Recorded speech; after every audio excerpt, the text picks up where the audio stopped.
इस दिवाली के हफ्ते अच्छी खबर यह है कि दलाल स्ट्रीट ग्रीन में ही रह सकता है, क्योंकि WTI कच्चे तेल के दाम $67 प्रति बैरल पर तेजी से नीचे आ चुके हैं, क्योंकि मिडिल ईस्ट में टेंशन कम होते नजर आ रहे हैं।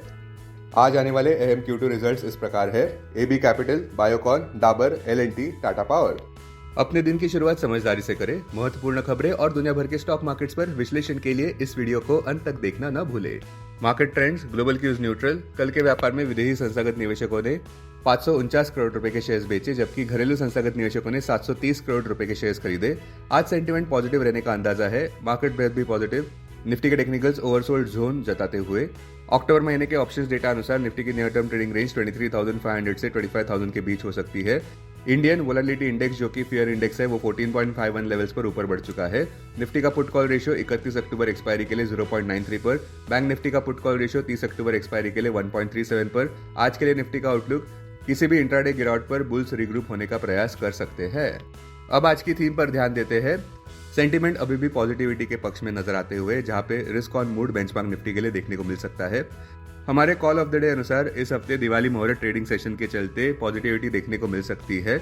शुक्रवार 1 नवंबर को मुहूर्त ट्रेडिंग सेशन होने वाला है, जिसके टाइमिंग्स है शाम 6 बजे से शाम 7 बजे तक, जिसमें प्री ओपनिंग सेशन शाम 5:45 बजे से 6 बजे के बीच होगा।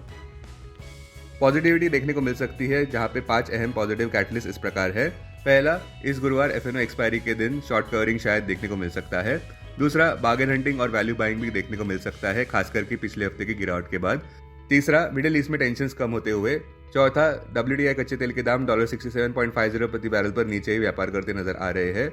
पांचवा, PSU बैंक्स ने अच्छे Q2 नंबर्स पेश किए हैं। SBI 5% ऊपर बढ़ा। ICICI बैंक और बंधन बैंक के Q2 रिजल्ट्स ने भी सेंटिमेंट्स को बूस्ट दी है।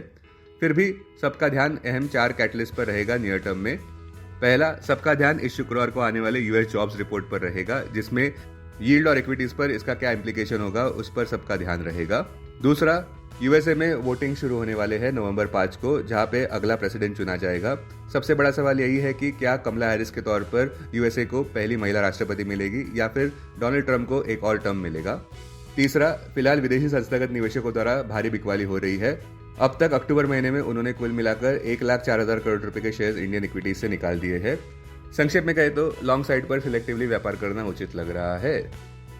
अब टेक्निकली अगर देखें तो निफ्टी क्लोजिंग प्राइस 24,467, सबसे अहम इंट्राडे सपोर्ट निफ्टी के लिए 24,301 मार्क पर, इमीडिएट रेजिस्टेंस 24,637 मार्क पर। आज की ट्रेडिंग रेंज 24,350 से 24,650 के बीच हो सकती है। बायस ज्यादातर पॉजिटिव।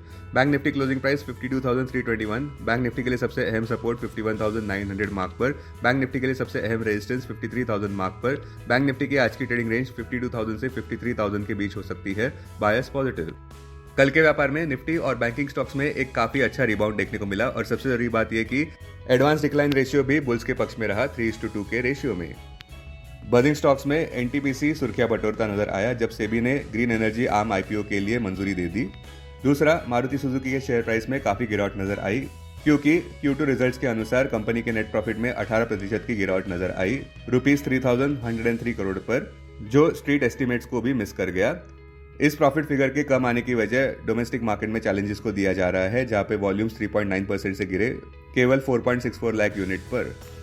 तीसरा, कैनरा बैंक के Q2 अर्निंग्स अच्छे रहे, जहां पे कंपनी का प्रॉफिट ₹4,100.32 करोड़ पर देखने को मिला, यानी कि 11.5% की ग्रोथ, जो कि पिछले साल इसी क्वार्टर में आंकड़ा ₹3,677.39 करोड़ पर था। ग्रॉस NPA भी 3.73% पर देखने को मिले क्वार्टर ऑन क्वार्टर, जो कि पहले 4.14% पर थे।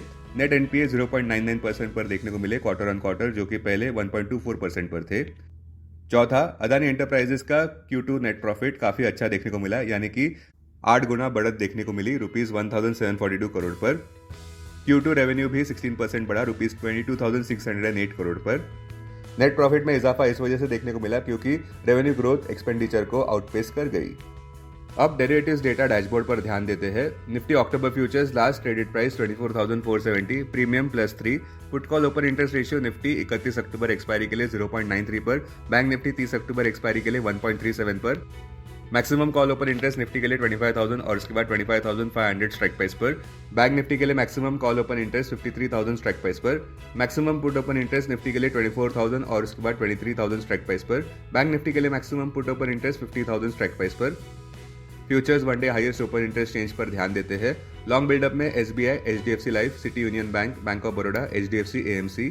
शॉर्ट कवरिंग में Federal Bank, Dixon, PFC, REC, HAL। Short buildup में Torrent Pharma, Syngene, doctor Reddy's Lab, Maruti, Tata Motors. Long unwinding में Hero MotoCorp, Bajaj Auto, Glenmark, IndusInd Bank, Bajaj Auto. आज स्टॉक्स जो FNO बैन में है वो है IDFC First Bank, India Mart, LTF, Manappuram, PNB, RBL Bank. Investments in security markets are subject to market risk. Read all the related documents carefully before investing. This content is purely for information and educational purpose only and in no way to be considered as an advice or recommendation.